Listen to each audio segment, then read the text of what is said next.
누가복음 19장 35절로 38절의 말씀이 되겠습니다.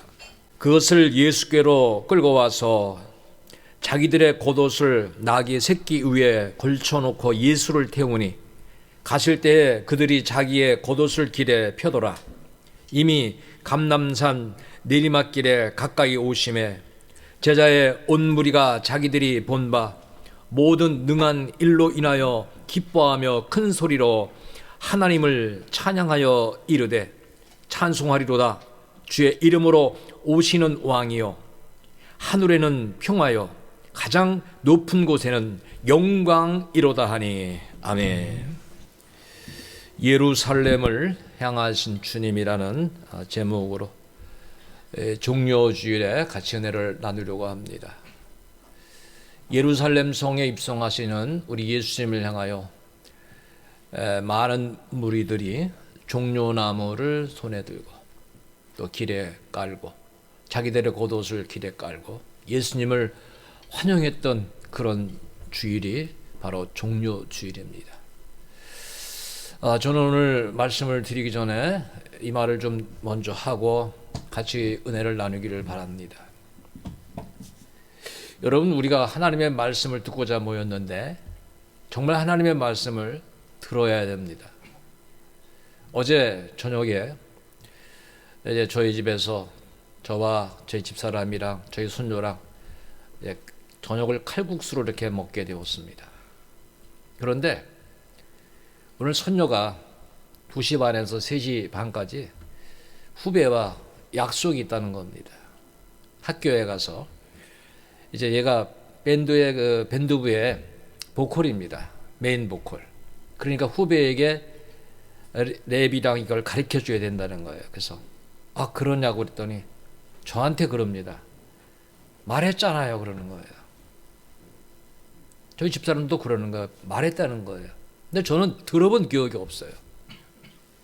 근데 결론은 뭔가 하면은 사람이 관심 있는 얘기를 듣고 아무리 말을 해도 관심이 없으면 안 들린다는 거예요. 근데 저는 사실 들어본 적이 없어요. 그래서 우리가 관심을 갖지 않는다면 오늘 제가 여기서 설교를 해도 여러분의 마음에 아무것도 자의할 수가 없습니다. 그렇죠? 하나님 말씀을 존귀 여기고 하나님 말씀을 사랑한다면 제가 여기서 말을 하고 성경 읽으면 여러분의 마음에 새겨질 것입니다. 그러나 지금 이 예배 시간이지만은 우리의 관심이 다 다른 데 있다면 그냥 몸만 와 있는 겁니다. 그렇죠? 마음은 지금 다른 데 있는 겁니다. 저는 예수님께서 예루살렘 성을 보시고 우셨다. 멸망이 가까운 것을 아무도 모르고 있는 겁니다. 여러분, 지금 우리가 울어야 됩니다. 예수님께서 너와 내 자녀를 위하여 울라. 왜 그렇게 말씀하셨습니까? 너희들의 영적인 상태가 너무 비폐하다는 거예요. 영적으로 지금 기근이 들었는데도 그거를 모르고 있다. 지난주 중에 아모스 8장 11절로 제가 말씀 묵상을 이렇게 보냈는데 여러분 들으셨죠? 기근이 왜 옵니까? 너무 바빠서 너무 하는 일이 많아서 말씀을 못 들어요. 안 들어요. 그런데 지금 반대로 보면은 말씀을 들으려고 노력하면은 들을 수 있는 길이 얼마나 많습니까? 지금처럼 말씀을 들을 수 있는 그 루트가 얼마나 많은지 몰라요. 책을 볼 수도 있고 방송을 들을 수도 있고 밴드를 보면서 들을 수도 있고 유튜브를 통해서 들을 수도 있고 여러분이 교회를 향하여 나와서 예배드릴 수 얼마든지 들을 수가 있습니다. 여러분, 교회는 하나님의 집입니다. 다르게 보면 아버지 집, 내 집입니다. 믿습니까? 제가 아는 목사님이 부흥 강사입니다. 전국을 돌아다니면서 부흥회를 열심히 하시는데 그래서 그분이 기도원에 대해서 이런 이야기를 하더라고요. 기도원은 왜 기도원이냐? 기도를 원 없이 하는 데가 기도원이다. 새벽에도 낮에도 밤에도 그래서 기도를 많이 하려면 기도원을 가라, 그런 얘기를 하시더라고요. 여러분, 교회는 아버지를 만나는 곳입니다. 아버지의 집. 아버지 말씀 듣는 곳입니다. 믿습니까? 내 집이에요. 내가 거할 처소예요. 영적으로 건강한 사람은 자기 집에서 밥을 먹는 사람입니다. 영적인 말씀을. 지금 우리 신앙에 위기가 왔어요. 저는 지난밤에 조금 가슴 아픈 일이 있습니다. 저희 손녀와 이야기를 하다가 보면 손녀의 신앙 상태가 너무너무 병이 들었다는 거예요. 어떻게 이렇게 십몇 년을 같이 교회를 다니며 가르쳤는데 신앙이 이렇게 없을 수가 있을까요? 너무 제가 슬펐어요. 그러니까 우리가 이제는 방관하면 안 됩니다. 우리가 먼저 굳게 서야 되고, 누군가에게 복음을 바로 가르쳐주지 않으면 우리 시대뿐만 아니라 앞으로 시대는 굉장히 흔들리고 위험합니다. 우리 교회가 창립 주간을 보내면서도 초대교회 같이 되자, 그런 말씀 드렸습니다. 기억나십니까? 성경 속에 있는 초대교회, 성령 충만으로 돌아가면은 다 변화되는 겁니다. 거기는 어떤 이유가 없습니다. 성령이 인도하신 대로 움직이는 겁니다. 지금 여기에 몇 명이 있는가가 중요하지 않습니다. 하나님은 결코 숫자를 보신다는 부분을 우리가 성경을 어디를 봐도 없습니다. 거룩한 시 남은 자를 통하여 하나님의 뜻을 이루고자 하나님 말씀하십니다. 그러니까 우리는 모이면 예배고 흩어지면 주님을 증거하는데 힘써야 됩니다. 그래서 우리는 앞으로 관심사를 말해야 됩니다. 여러분, 자기도 모르게 생활 속에 관심사 얘기하잖아요. 만약에 사업만 막 얘기했다 그러면 그렇게 그 사업에 물질에 관심이 많은 겁니다. 공부를 많이 얘기했다, 공부에 관심이 많은 겁니다. 친구만 얘기하는 사람이 있습니다. 저도 최근에 제가 유튜브를 하니까 유튜브를 많이 얘기를 했습니다. 그러니까 자기도 모르게 관심사를 얘기해요. 그러나 우리는 기도하는 일을 많이 해야 되고, 전도하는 일을 많이 해야 되고, 교회 중심으로 모으고자 하는 말을 많이 해야 됩니다. 믿습니까? 여러분, 그렇게 돼야 됩니다. 그래야 우리 교회가 초대교회 같이 되는 겁니다. 교회를 안 나와도, 교회를 안 다니는 사람을 봐도, 여러분, 하나님 모르는 사람을 만나면 뭔가 마음속에 발동이 일어나야 됩니다. 열심히 하지 않는 사람을 향하여서는 기도하는 마음이 늘 생겨야 됩니다. 그래야 오늘 우리가 예루살렘을 향하신 우리 주님을 더욱 우리가 깨달을 수가 있다고 하는 것입니다. 자, 오늘 본문을 보면은 예수님을 환영하는 무리들의 모습이 마태복음 21장 7절로 9절까지 잘 나와 있습니다. 나귀와 나귀 새끼를 끌고 와서 자기들의 겉옷을 그 위에 얹음에 예수께서 그 위에 타심에, 자, 어린 나귀 위에 겉옷이 올려가고 예수님 타셨습니다. 자, 무리의 대다수, 많은 무리들이 그들의 겉옷을 다 길에 대다수가 다 폈습니다. 왕을 영접하는 그러한 대행렬이 일어납니다. 마치 지금은 레드 카페를 까는 것처럼 고귀한 손님을 모실 때는 정중하게 왕을 모시는 것처럼 이런 일이 일어납니다. 그들은 나뭇가지를 베어 길에 펴고, 이 나뭇가지가 바로 오늘 우리가 말하는 종려나무입니다. 아주 고귀한 위대한 사람에게 이제 그 환영을 표하는 그런 일을 그들이 했습니다. 앞에서 가고 뒤에서 따르는 무리가 소리 높여 이릅니다. 해봅시다. 호산나, 호산나, 구원하소서 하는 거예요. 이제 우리를 구원해 주소서. 다윗의 자손이여 찬송하리로다. 주의 이름으로 오시는 이여 가장 높은 곳에서 호산나 하더라.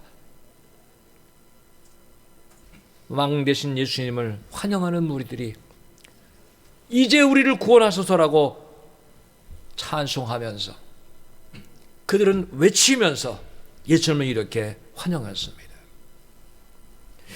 예루살렘을 향하신 예수님은 사람들이 생각하는 것과 전혀 다른 왕이셨습니다. 그분은 고난의 왕이셨습니다. 믿습니까? 고난받으러 오신 거예요. 평화의 왕으로 오신 거예요. 즉 고난의 종, 우리를 위하여 고난받는 그 길을 가시는 겁니다. 평화를 주시기 위하여, 하나님과 우리 사이에 막혀진 담을 허시기 위하여 주님은 이제 이 고난의 입성을 하시는 것입니다. 예수님은 죽기 위해 이 땅에 오셨습니다. 여러분, 예수님의 생애가 33년의 생애입니다. 33년. 그러니까 주님은 이 땅의 대속의 제물이 되시기 위하여 이 땅에 오셨습니다. 근데 예수님이 왜 대속의 제물이셨느냐? 우리 모두는 인간의 보통 생육법으로 태어나서 원죄를 가지고 태어납니다. 그러나 예수님은 성령의 잉터로 죄가 없이 흠이 없이 태어나셔서 우리의 죄를 대속해 줄 수 있는 온전한 어린 양 제물이 되신 것입니다. 이 부분을 베드로전서 1장 19절은 이렇게 말씀해 주고 있습니다. 오직 흠 없고 점 없는 어린 양 같은 그리스도의 보배로운 피로 된 것이라. 믿으시기 바랍니다. 우리의 구원이 흠 없는 어린 양의 대속으로 말미암아 되었다라고 말씀해 주고 있는 것입니다.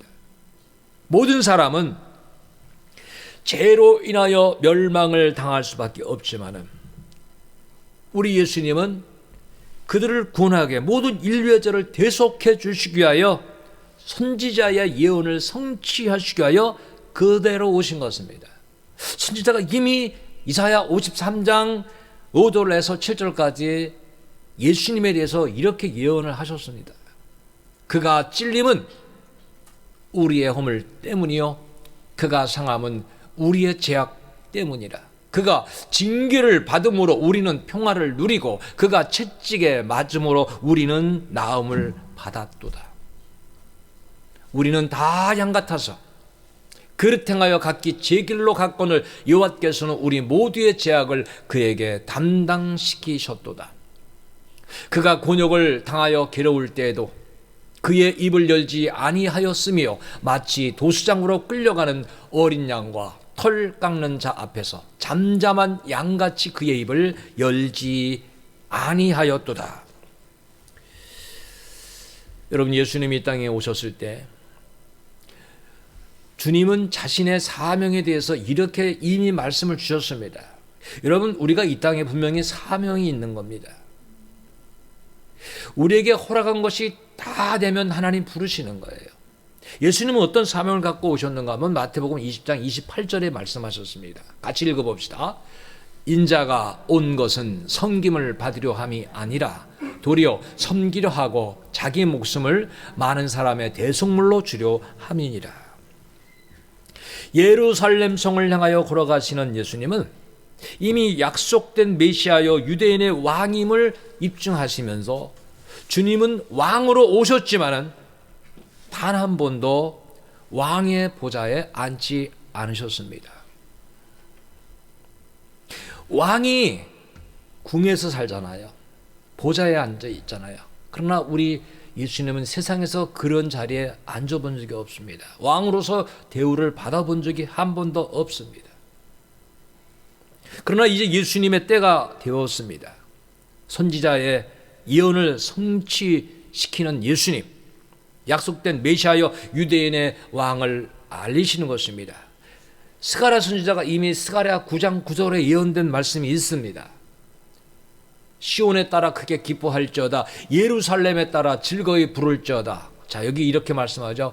보라, 내 왕이 내게 임하시나니 그는 공의로우시며 구원을 베푸시며 겸손해서 그 증거가 뭐냐? 나귀를 타시나니 나귀의 작은 것 곧 나귀 새끼니라. 이 말씀대로 예수님 나귀 새끼를 타시고 예루살렘 성에 입성하십니다. 평화의 왕으로 구원을 완성하시기 위하여 고난의 길을 이제는 예수님은 당당하게 나가시는 것입니다. 예루살렘 성에 들어간다는 것은 자신을 잡으려는 대제사장들과 장로들이 기다리고 있는 것을 아시고 가시는 것입니다. 수많은 자들의 환호를 받으시면서 그 자리를, 고난의 자리에, 죽음의 자리에 예수님은 당당히 나가신 것입니다. 이것이 바로 하나님의 뜻 가운데 순종입니다.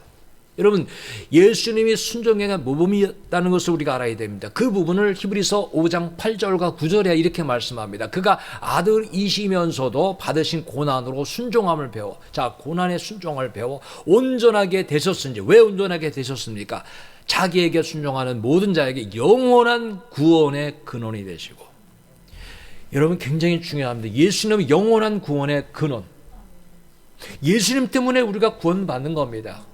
그분이 우리의 구원의 하늘에 썩어지는 미랄이 되신 거죠. 그로 인하여 우리가 구원받는 것을 분명히 예수님이 보여주신 것입니다.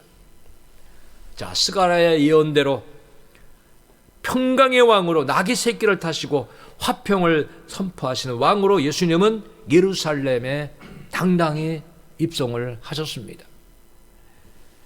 예수님이 예루살렘에 입성하실 때에 나귀 새끼를 타고 갈 때 나귀 새끼를 끌고 오는 과정 속에 예수님이 그렇게 말씀합니다. 제자들에게 건너편에 가서 나귀 새끼를 끌고 오라.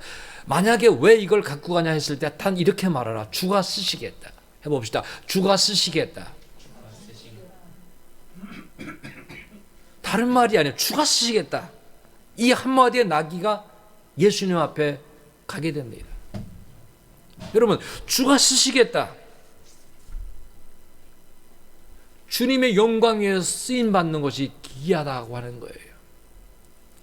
오늘 우리들이 바로 종료주의를 맞이해서 이 부분을 다시 한번 우리가 생각해 봐야 됩니다. 주가 쓰시겠다 하실 때 나는 주님께 무엇을 드렸을까? 여러분, 주일은 주님이 쓰시는 날입니다. 믿습니까? 주의 날이잖아요. 주가 쓰시겠다. 과연 주가 쓰시겠다 했을 때 내줄 수 있는 것이 얼마나 있을까? 마리아를 여러분 아시죠? 마리아가 왜 예수님으로부터 칭찬을 받았는가 하면은 예수님 앞에 말씀도 들었지만은 이 마리아는 특별히 요한복음 12장 3절에 보면 주님의 장례를 이미 예비하는 옥합을 깨뜨리는 일을 행합니다. 거기에 이렇게 나오죠. 마리아는 지극히 비싼, 굉장히 비싸다는 거죠. 비싼 향유, 곧 순전한 나도 한 근을 가져다가 예수의 발에 붓고 자기 머리털로 그의 발을 닦으니 향유 냄새가 집에 가득하더라 그랬습니다. 주님을 위하여 자신의 것을 헌신했습니다. 주가 쓰시겠다. 진정한 헌신. 여러분, 진정한 헌신을 우리가 어떻게 해야 됩니까? 주님의 이름으로 우리가 할 수 있어야 됩니다. 내가 하는 것이 아닙니다. 여러분, 앞으로 주 앞에 어떤 일을 할 때 내가 하는 것이 아닙니다. 주님의 이름으로. 골로새서 3장 17절에 분명히 말씀하고 있습니다. 또 무엇을 하든지 말에나 일에나 다 주 예수의 이름으로 하고, 그렇죠? 다 주 예수의 이름으로 하고 그를 힘입어 하나님 아버지께 감사하라. 수많은 무리들이 예수님이 예루살렘 성에 입성할 때 왕으로 환영을 했습니다. 그때 그들의 자발적인 행동이 무엇인가 하면 자기들의 겉옷을 벗어서 길에 까는 게 자발적인 행동입니다. 누가 강요해 시킨 것이 아닙니다. 자, 그 부분을 우리가 오늘 말씀 속에 나옵니다. 누가복음 19장 35절로 36절에 보니까 이렇게 말씀하죠. 그것을, 자, 여기 나귀 새끼죠. 예수께로 끌고 와서 자기들의 겉옷을 나귀 새끼 위에 걸쳐놓고 예수를 태우니 가실 때에 그들이 자기의 겉옷을 길에 펴더라. 자, 예수님이 이제 입성하시려고 하니까 많은 자들이 이제 옷을 다 벗고 겉옷을 다 길에 깔기 시작합니다.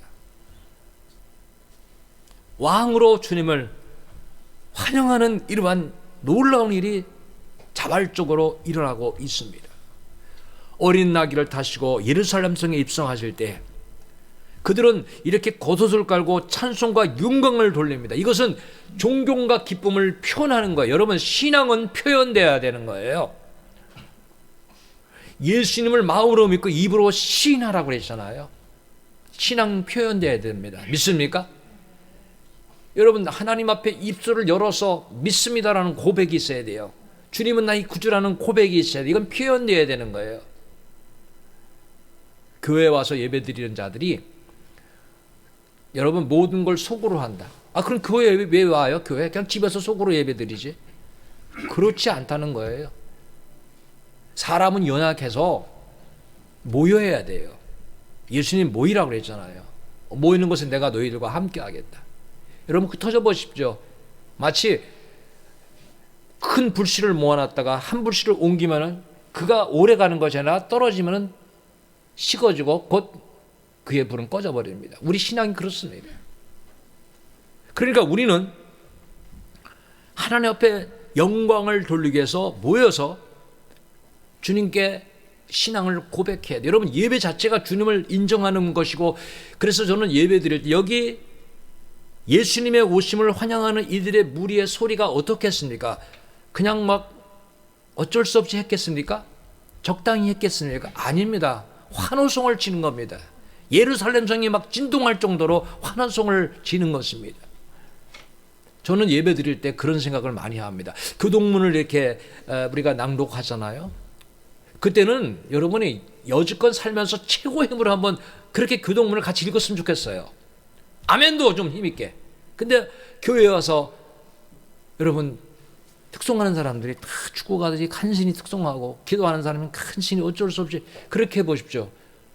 아니 어떻게 우리 하나님 앞에 드리는 예배가 하나님께 영광 드리는 것이 왜 이렇게 초라한 나약한 연약한 모습을 드러내고 있습니까? 지금 여기에 환영하는 무리들의 찬송과 영광은요, 우레바 같은 소리입니다. 저는 이러한 모습이 우리 예배가 되어야 될 줄로 믿습니다. 왜? 하나님이 받으시니까. 얼마나 많은 사람이 모였는가는 오늘 누가복음 19장 37절과 38절을 보면은 잘 나와 있습니다. 이미 감람산 내리막길에 가까이 오심에 제자의 온 무리가 자기들의 본바, 자 여기 이런 일입니다. 모든 능한 일로 인하여 모든 능한 일이 뭐였냐면 당시에 죽은 나사로를 살리신 부활의 소식을 많은 사람들이 소문으로 듣기 시작했습니다. 죽은 자도 살리시는 예수님이 오신다는 거예요. 수많은 무리들이, 또 6월절이었기 때문에 수많은 무리들이 몰려듭니다. 그래서 그 능한 일로 인하여 기뻐하며 이분을 우리의 구세주로, 우리의 메시아로, 우리의 왕으로 섬기자 막 모여듭니다. 큰 소리로 하나님을 찬양합니다. 그리고 그들이 어떻게 찬양합니까? 주의 이름으로 오시는 왕이요. 그래서 왕이요. 여러분 왕을 부르는데 속으로 조그맣게 하겠습니까? 왕이요. 대통령 선거 할 때 보니까 양쪽 진영에서 막 이름을 부르면서 막 대통령 누구라고 막 외우자, 막 떠들잖아요. 크게 지르잖아요. 한쪽에서는 될지 안 될지도 모르지만 예수님은 왕으로 외치는 겁니다. 하늘에는 평하여 가장 높은 곳에서는 영광이로다. 여러분 예수님이 오시는 것이 우리에게 평화를 주는 것입니다. 예수님이 오시는 것이 하나님께 영광이 되는 것입니다. 믿습니까? 그걸 이미 알고 있는 거예요. 수많은 무리를 외치는 거예요. 예루살렘을 향한 예수님에게는 고난의 길입니다. 많은 사람들은 당시에 오랫동안 메시아를 기다렸습니다. 특히 그들은 로마 정권의 압박 속에 있습니다. 그래서 새 나라를 꿈꾸며 새 나라를 다스릴 왕을 생각하며 수많은 사람들의 한쪽에는 세속적인 왕을 그들이 기대하면서 외치며 모였습니다. 그러나 우리 주님은 세상의 왕으로 오지 않으셨습니다. 여러분 만약에 예수님이 세상의 왕으로 오셨다면 예수님의 시대는 끝났습니다. 예수님이 살면 얼마나 살았겠습니까? 33년에 살다가 가셨습니다. 예수님 당시에 수명으로 봤을 때 얼마나 살았겠습니까? 100년을 살았다고 해봅시다. 예수님 시대는 끝난 겁니다. 세속적인 왕으로 오신 것이 아닙니다. 사탄의 권세에 매여 있는 세상 사람들을 죄에서 해방시키기 위하여 하나님 나라의 영원한 왕이 되시기 위하여 주님은 오신 것입니다. 믿으시기 바랍니다. 예루살렘을 향하신 것은 영광을 받으시기가 아니라 고난의 종으로 고난받게 하여 지금 우리 주님은 오셨다고 하는 것입니다. 많은 무리들의 환영을 받았지만은 여러분 성경을 잘 읽어보면 이 수많은 무리들이 얼마 가지 않아서 예수 그리스도를 십자가에 못 박으라 그래요. 자기들의 기대가 꺾여지니까. 여러분, 예수님은 이 땅에 우리에게 영원한 자유를 주시게 오셨습니다. 믿습니까? 예수님이 우리에게 영원한 자유, 그것을 요한복음 8장 32절에 말씀합니다. 같이 읽읍시다. 진리를 알지니 진리가 너희를 자유롭게 하리라. 여러분, 예수님은 진리가 되십니다. 길이요 진리요 생명이라 그랬어요. 예수님을 충만할 때 우리의 영원한 자유를 준다고 말씀하시는 거예요. 죄로부터 해방되는 자유. 이게 놀라운 은혜인 것인데 이걸 너무도 모르고 있는 겁니다. 제자들도 당신은 몰랐습니다. 예수님이 왕으로 예루살렘 성으로 입성하시는 그 모습이 어떤 뜻인가를 몰랐습니다. 그러나 그들은 나중에 깨닫습니다. 그 부분에 대해서 요한복음 12장 15절과 16절은 이렇게 말씀합니다. 이는 기록된 바 시온 따라 두려워하지 말라. 보라, 너희 왕이 나귀 새끼를 타고 오신다 함과 같더라. 제자들은 처음에 이 일을 깨닫지 못하였다. 자, 처음에 깨닫지 못하였다가 예수께서 영광을 얻으신 후에야 이것이 예수께 대하여 기록된 것인가, 사람들이 예수께 이같이 한 것임을 생각하 나중에 깨달은 거예요. 예수님이 영광을 받으시는, 부활하시고 승천하시고, 그때 그들은 깨달은 거예요. 여러분, 우리가 깨달아야 돼요. 주님이 이 땅에 오신 이유를 알아야 됩니다. 우리 첫 찬양을 드립시다. 주님 가신 길, 이 찬양 들으시고 계속해서 말씀을 듣겠습니다.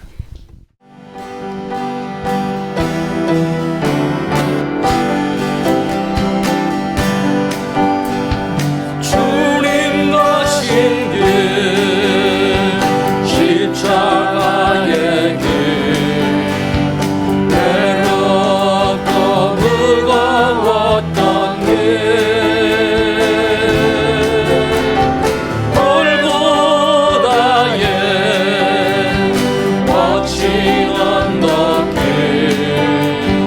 지치신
주님의 모습,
세상의 본세는 영원할 수가 없습니다. 일시적입니다. 어떤 정권도 영원히 그 정권을 누리지 못합니다. 주님은 이것을 알고 계십니다. 그리고 주님은 받으실 고난은 오히려 이 고난으로 인하여 하나님 나라의 영원한 권세를 약속해 주시는 것이기 때문에 주님은 세상의 권세를 택하지 아니하시고 이제 고난의 길을 택하며 가셨던 것입니다. 주님은 이미 겟세마네 동산에서 아버지의 뜻이 되기를 원합니다라고 3번씩 기도하셨습니다. 마태복음 26장 40절에 보면 다시 2번째 나아가 기도하여 이르시되 내 아버지여, 만일 내가 마시지 않고는 이 잔이 내게서 지나갈 수 없거든 아버지의 원대로 되기를 원하나이다 하시고 기도하셨습니다. 예수님은 이렇게 기도하시고 고난의 길을 가신 것입니다. 자신의 죽음으로써 한 알의 밀알이 썩어 죽어질 때 많은 열매를 맺는 것처럼 우리에게 영원한 구원을 주시기 위하여 죽음의 길을 가신 것입니다. 그래서 모든 무리들이 큰 소리로 하나님을 찬양하며 그들은 이렇게 외친 것입니다. 그것이 오늘 누가복음 19장 38절입니다. 같이 읽읍시다. 이르되 찬송하리로다 주의 이름으로 오시는 왕이여, 하늘에는 평하여 가장 높은 곳에는 영광이로다 하니. 이 찬양은 메시아가 곧 만왕의 왕임을 뜻하는 것입니다.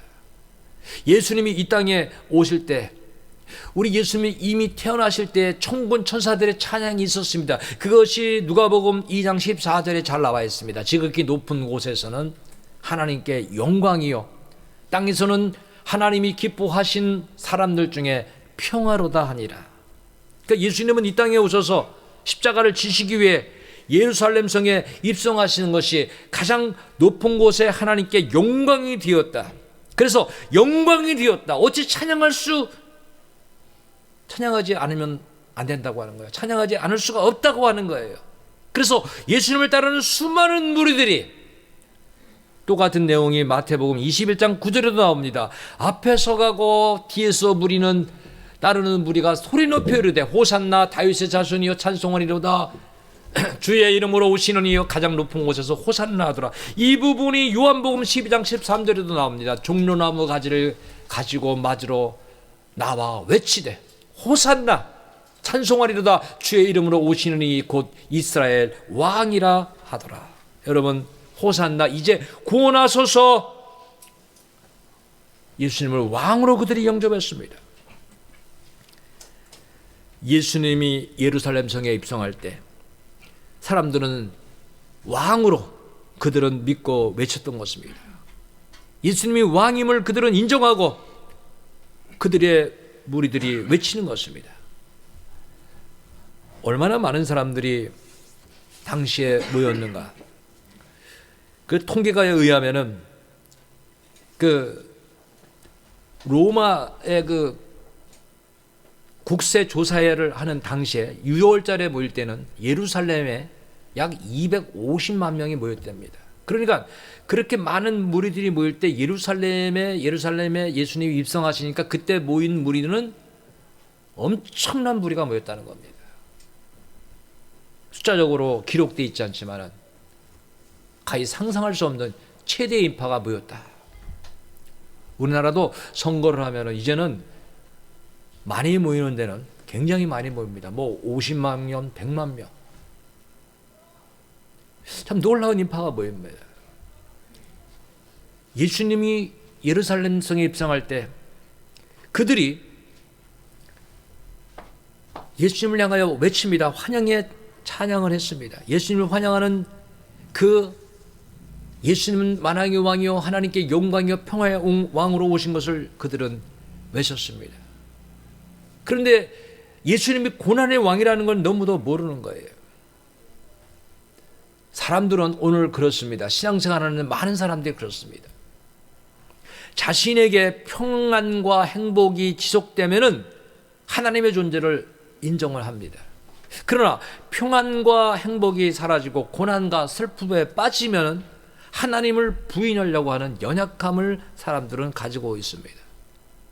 지금 우리가 생각할 부분이 그겁니다. 나의 필요에 따라 하나님을 인정하기도 하고 버리기도 한다는 것입니다. 이것이 우리의 문제입니다. 베드로도요, 예수님이 고난의 길을 가신다고 했을 때 그걸 이해를 못했습니다. 그래서 예수님은 당시의 사람들이 예수님을 몰랐습니다. 그러나 예수님 분명히 제자들에게 이렇게 말합니다. 그것이 마태복음 16장 21절로 22절에 보면 예수님이 자신에게 앞으로 있을 일을 말합니다. 자, 이때로부터 예수 그리스도께서 자기가 예루살렘에 올라가, 자, 예루살렘에 가서는 어떤 일을 합니까? 장로들과 대제사장들과 서기관들에게 잡혀서 많은 고난을 받고 죽임을 당하고 죽은 다음에 제3일에 살아날 것을 제자들에게 이제 비로소 이제 때가 되어서 말씀하셨습니다. 그런데 베드로가 뭐라고 말합니까? 예수를 붙잡고 항변합니다. 무슨 소리입니까? 그리 하지 마옵소서. 그리고 이런 일이 결코 주님께 미칠 수가 없습니다. 우리가 있는데 어떻게 이런 일이 일어날 수 있습니까? 그렇게 그는 예수님에게 고난에 임하지 말라고 말했습니다. 자, 하나님의 뜻을 일구하여 고난의 길을 가시는 예수님. 비록 고난이지만 그 길을 가야 되는 예수님, 그 길을 막는 베드로. 여러분, 하나님의 일을 막는 것은 크게 보면 사탄의 일입니다. 그것을 마태복음 26장 23절에 말하는 겁니다. 예수님께서 돌이키시며 베드로에게 이르시되 사탄아 그랬어요. 그러니까 우리가 하나님께 나아가는 길을 막는 것은 사탄의 행위라는 거예요. 너는 내 뒤로 물러가라. 너는 나를 넘어지게 하는 자로다. 사명을 감당하지 못하도록 하는 것은 넘어지게 하는 사탄의 일이라는 거예요. 내가 하나님의 일을 생각지 아니하고 도리어 사람의 일을 생각하는도다. 여러분, 사람의 일을 생각하는 이 베드로를 주님 책망하신 것입니다. 이것은 베드로에게만 오늘 하시는 것이 아니라 오늘 우리 모두에게 하시는 것입니다. 여러분, 사람의 일을 생각할 때 하나님 주신 사명을 감당할 수 없고 하나님의 뜻대로 살 수가 없는 것입니다. 그를 책망하시면서 중요한 교훈을 계속해서 주십니다. 마태복음 16장 24절과 25절에 이에 예수께서 제자들에게 이르시되 누구든지 나를 따라오려거든 자기를 부인하고 자기 십자가를 지고 나를 쫓을 것이니라. 여러분, 예수님을 따르는 것은 자기를 부인하는 거예요. 해봅시다. 나는 없다. 내 생각이 없어져야 돼요. 내 생각의 대부분이 뭡니까? 다 세상 일입니다. 육신의 일입니다. 사람의 생각입니다. 그거를 앞세우고는 주님을 따를 수가 없습니다. 그래서 그걸 자기를 부인하고 자기 십자가를 나를 쫓으라. 그러면 누구든지 제 목숨을 구원코자 하면, 여러분, 세상에서는 세상의 생명을 위하여 삽니다. 세상은 건강을 생명이라고 말합니다. 물질이 생명이라고 말합니다. 권세가 생명이라고 말합니다. 지식과 학력이 모든 배경이 생명이라고 말합니다. 그것을 얻고자 하지만 사실 그것을 얻지만은 다 잃는다고 하는 거예요. 구원코자 하면 잃을 것이요 누구든지 나를 위하여 제 목숨을 잃으면 찾으리라고 분명히 말씀하고 계신 것입니다. 우리가 이번 주간은 고난 주간인데요. 특별한 기도회를 하지 않기로 했습니다. 아직도 코로나가 그 영향이 끝이지 않았기 때문에. 그러나 여러분이 신앙생활을 하면서 교회에 모이지 않아도 삶 속에서 기도하며 살아야 됩니다. 믿습니까? 여러분, 주님께 고난주간뿐만이 아니라 매일매일 시간을 드릴 수 있어야 됩니다. 그게 자기를 부인하는 생활 중에 대표적인 일입니다. 교회마다 다릅니다.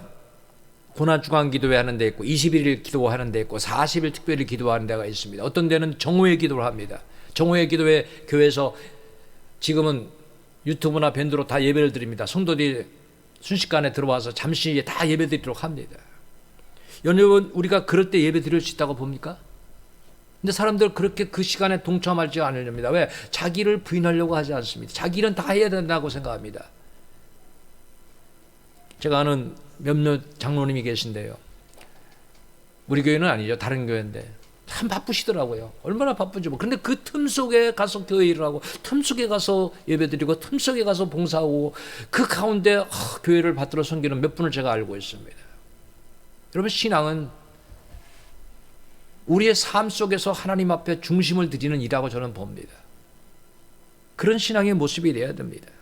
우리 교회도 지금 수요기도회, 금요기도회를 이렇게 유튜브 밴드로 내보내고 있는데 가끔씩 많이 아쉬워요. 말씀 묵상도 내보내고 있는데 성도들이 이렇게 들어와서 좀 그걸 들었으면 좋겠는데, 늦게라도 좀 들었으면 좋겠는데 그걸 잘 못 들어요. 그런데 여러분, 들어야 돼요. 내 영혼을 위해서, 내 신앙을 위해서. 우리 교회 일레스 알파 운동 하잖아요. 여러분, 일레스 알파 운동은 우리 영혼이 살기 위한 가장 최소의 단위입니다. 오늘 우리가 하나님의 말씀으로 살지 않고 기도와 말씀으로 살지 않으면 이 악한 시대에서 사탄을 이길 수가 없습니다. 사탄이 가장 두려워하는 것은 기도하는 사람이고 말씀의 사람입니다. 오늘 예수님을 정말 따라갈 수 있는 사람이 누굽니까? 그는 기도의 사람이요 말씀의 사람입니다. 믿습니까? 그래서 저는 여러분들이 흩어져더라도 어디서든지 기도하고 어디서든지 말씀 읽고 살기를 바랍니다. 자, 예수님께서 예루살렘 성에 입성하실 때 너무도 큰 소동이 일어났습니다. 큰 무리들이 외쳤습니다. 그런데 여러분, 큰 무리들이 외치고 예수님을 호산나라고 이렇게 외칠 수 있었던 것이 뭡니까? 누가 외치게 했습니까? 여러분 알아야 됩니다. 하나님이 그렇게 하도록 하신 것입니다. 왜? 오늘 말씀 속에 나와 있습니다. 예수님이 입성하실 때 누가복음 19장 39절에 보면 무리 중 어떤 바리새인들이 말하되, 선생이여, 예수님께 말하는 거예요. 선생이여, 당신이 제자를 청거해서 좀 사람들에게 그렇게 외치지 말라고, 그렇게 또 하나님께 영광 돌리라고 그런 소리 하지 말게끔 좀 저들을 제어하게 해달라고 그렇게 말했습니다. 많은 사람들은 예수님을 잘 몰랐습니다. 예수님을 향하여 더러는 세례 요한, 더러는 엘리야, 더러는 예레미야나 선지자 중에 하나라고 말했습니다. 예수님이 제자들에게 묻습니다. 야, 사람들은 그렇게 말했는데 너희는 나를 누구로 알고 있느냐? 그때 베드로가 이렇게 마태복음 16장 16절과 17절에 대답을 합니다. 시몬 베드로가 대답하여 이르되 주는 그리스도시요 살아계신 하나님의 아들이십니다. 자, 살아계신 하나님의 아들이시라고 고백을 하니까 예수님이 이렇게 말씀하시죠. 예수께서 대답하여 이르시되 바요나 시몬아 내가 복이 있도다. 그러니까 복이 있는 사람 예수님을 바로 아는 거죠. 이를 내게 알게 하니는 혈육이 아니라, 여러분 혈육으로 인하여 알게 되는 것이 아니라, 세상 사람들이 나를 알려준 게 아니라 하늘에 계신 내 아버지라고 분명히 말씀하고 있습니다. 그러니까 지금 여기 모인 무리들이 찬양하는 것은 하나님이 찬양하게 하시는 거예요. 여러분, 신앙은요 그냥 가르치면 되지가 않아요. 그냥 내가 교회 다니니까 내 자녀들도 하나님 잘 믿겠지, 아니에요. 다 각자가 예수님 만나야 되고 각자가 구원의 역사가 일어나야 돼요. 하나님이 알게 해주셔야 돼요. 그래서 분명히 이를 알게 하는 것은 하나님 하늘에 계신 내 아버지시라고 말씀했습니다. 그래서 주님은 바리새인들에게 이렇게 말씀하십니다. 제자들을 좀 자제하도록, 사람들이 이렇게 외치지 못하도록 자제하라고 하는 그 말에 예수님은 누가복음 19장 40절에 이렇게 말씀하십니다. 내가 너희에게 말하노니 만일 이 사람들이 침묵하면 돌들이 소리 지르리라 하시니라. 지금 이 사람들이 소리 지르지 못하면 돌들도 소리 지르도록 하나님 역사하실 것이라는 거예요. 그러니까 지금 이들의 외침은 하나님이 하시게 하셨다고 하는 거예요. 여러분, 성령님은 하나님의 이름을 부르게 하시고요, 하나님께 영광 돌리게 하신다는 걸 알아야 되는 것입니다. 우리 예수님이 온 땅의 왕임을 우리는 외쳐야 됩니다. 찬양해야 됩니다. 주님을 영접하는 사람들은 찬양할 것입니다. 그러나 주님을 거부하는 자들은 절대로 찬양할 수가 없습니다. 그렇죠? 믿지 않는데 어떻게 그를 주님을 찬양하겠습니까? 바리새인들은 무지함을 가지고 하나님의 영광을 가리려고 하고 있습니다. 여러분, 무지함이 있다고 해서 하나님의 영광이 가려지는 것이 아니고 하나님의 뜻이 막혀지는 것이 아닙니다. 하나님의 역사는 하나님께서 이루십니다. 그 부분에 대해서 하박국 2장 14절은 이렇게 말씀하고 있습니다. 읽어봅시다. 이는 물이 바다를 덮음같이 여호와의 영광을 인정하는 것이 세상에 가득합니다. 사람들이 막으려고 하고 못 외치게 하지만은 하나님의 영광이 물이 바다를 덮은 것 같이 세상에 가득하게 될 것이다. 예수님이 이 땅에 죽음으로 말미암아 지금 세상에 수많은 무리들이 하나님의 영광을 외치고 있습니다. 하나님께 영광을 돌리라고 시편 6편 7절에도 말하고 있습니다. 만국의 족속들아 영광과 권능을 여호와께 돌릴지어다. 여호와께 돌릴지어다. 여러분, 찬양은 하나님이 받으시는 것입니다. 믿습니까? 우리가 찬양을 힘있게 해야 됩니다. 예수님이 고난의 왕으로 오시고 우리에게 평화를 주시기 위하여, 자유를 주시기 위하여, 새 생명을 주시기 위하여 예수님이 오시면 하나님께 영광되는 것을 찬양해야 됩니다. 이것은 계시록 5장 12절에도 말씀하고 있습니다. 큰 음성을 이르되 죽임을 당하신 어린 양은, 자, 죽임을 당하신 어린 양, 우리 예수님이죠. 능력과 부와 지혜와 힘과 존귀와 영광과 그분은 찬송받으시기에 합당하더라 하더라. 믿습니까? 이제 우리 찬송가 150장을 찬송하시고 이제 우리 결론의 말씀을 듣도록 하겠습니다. 주님을 생각하며 찬양 드립시다. 갈보리 산 위에,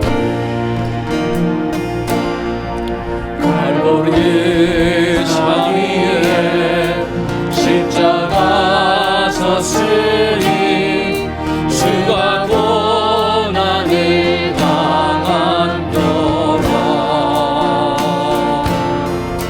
험한 십자가는 내가 사랑하는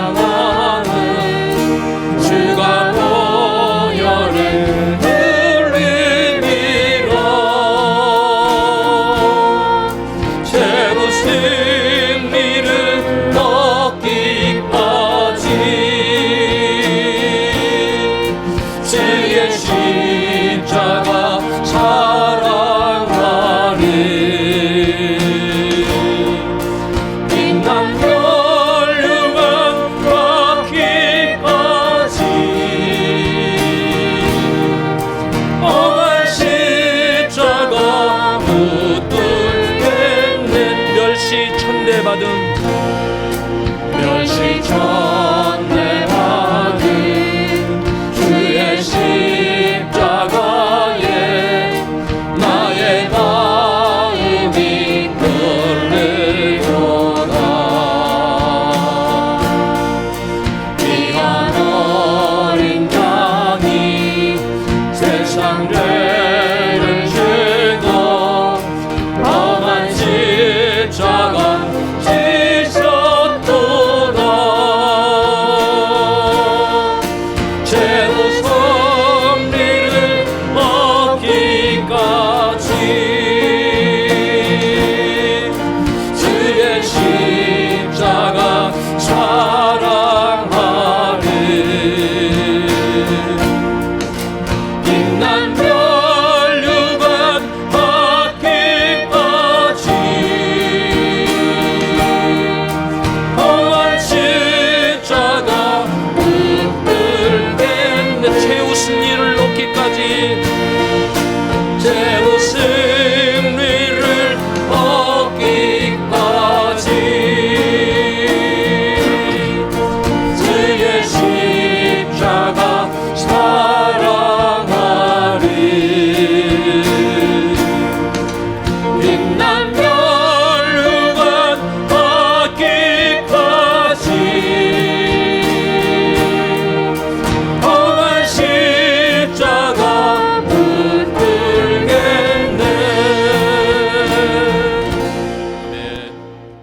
예루살렘을 향하여 그 고난의 길을 가신 우리 예수님, 많은 사람들은 세상의 정권을 가지고 오시는 예수님으로 착각을 했습니다. 여러분, 우리가 예수님을 어떻게 의지하고 있습니까? 나에게 현재적인 것으로만 채워주시는 예수님으로 인정하고 있습니까? 아니면 그분은 우리의 영원한 죄의 문제를 해결해 주시고 우리를 영원히 살 천국을 향하도록 인도하시고 있습니까? 여러분의 신앙관이 중요합니다. 제가 다른 분의 설교를 듣다가 이런 글을 들었습니다. 사형수가 사형을 당하러 간답니다. 그런데 두 모습이 나타난답니다. 한 사람은 죽을까 봐 가면서 오줌을 질려 싸우면서 이제 나는 죽었구나. 자기의 목숨이 죽음을 앞두고 어찌할 바를 모르는 그러한 죽음을 당하는 자가 있는가 하면, 비록 죄수지만은 예수님을 영접한 자는 이제 죽으면 천국에 가겠다는 믿음을 가지고 그 사형의 자리에 나갈 때 당당하게 기도하며 찬송하며 나가는 자가 있다고 하는 이야기를 들었습니다. 여러분 어떤 신앙입니까? 세상 것에 애착이 너무 많아서, 세상 것 때문에 예수님을 놓지 못해서 오늘 너무 세상에 매여 있는 것은 아닙니까? 여러분, 예수님은 고난의 왕으로 오신 것은 우리에게 영원함을 주시기 위한, 구원을 주시기 위한, 하나님 나라를 주시기 위한 고난의 길을 가신 것입니다. 그렇기 때문에 우리는 그분을 기억해야 됩니다. 그분의 뜻대로 살아야 됩니다. 이번 주간 기도해야 됩니다. 주가 쓰시겠다는 말에 여러분 우리가 내줄 수 있습니까? 오늘 이 시간을 주님이 쓰시겠다, 여러분 그 시간 줄 수 있습니까? 나에게 있는 것을 주가 쓰시겠다 할 때 그것을 내줄 수가 있습니까? 사람들은 스스로 겉옷을 벗어 예수님 가시는 그 거울에 옷을 깔았습니다. 예수님이 영광 받으시고 하나님 영광 받으시기에 그들은 동참했습니다. 오늘 우리들이 자발적인 믿음의 동참이 있어야 될 줄로 믿습니다. 주님을 모르는 자는 어떻습니까? 찬양하지 못하도록, 주님을 왕으로 모시지 못하도록, 알리지 못하도록 제어하고 있습니다. 우리는 어떤 신앙입니까? 예수님 믿는 것이 부끄러워 예수님을 전파하는 것이 잘못된 것으로 이렇게 입마감을 하도록 하고 있습니까? 여러분, 우리가 외치지 않으면 돌들이 외친다고 했습니다. 우리는 주님이 주시는 그대로 외치면 됩니다. 믿어지는 대로 우리가 아는 믿음을 가지고 외치면 됩니다. 예수 믿으면 구원받는다는 것. 주님은 이 땅에 우리에게 영원한 구원을 주시기 위해 이 땅에 오신 것입니다. 이제 종료주일을 우리가 맞이하고 내일부터는 고난주간입니다.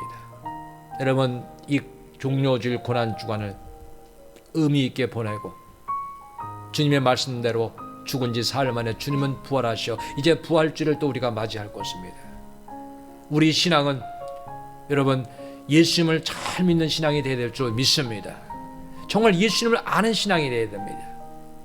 그래서 자기를 부인하고 나를 따르라는 주의 말씀을 기억하며 이 종료주일 고난주간을 우리 부인하는 시간, 그래서 주님을 의지하고 주님을 만나고 주님대로 사는 이런 신앙의 승리가 우리 모두에게 있기를 주님의 이름으로 축복합니다. 기도하겠습니다.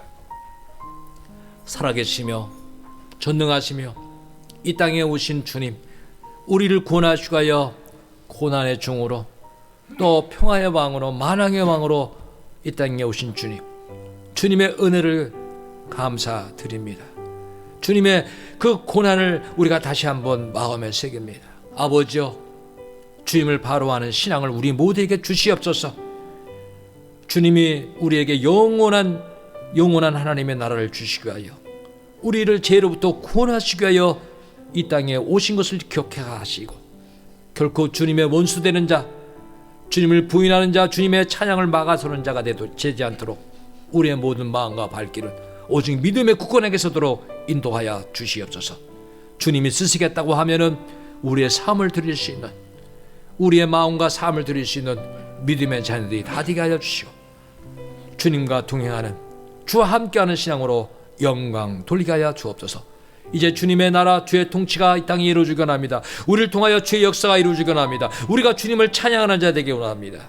주여, 이번 주간 깨어 기도하며 주님의 뜻 가운데 경건한 삶으로 승리하게 하여 주시고 함께하지 못한 수도들 믿음으로 살며 또 주님의 고난에도 동참하고 부활에도 동참하는 신앙이 되게 하여 주옵소서. 모든 앞길을 맡깁니다. 예수님의 이름으로 감사하며 기도하옵나이다. 아멘.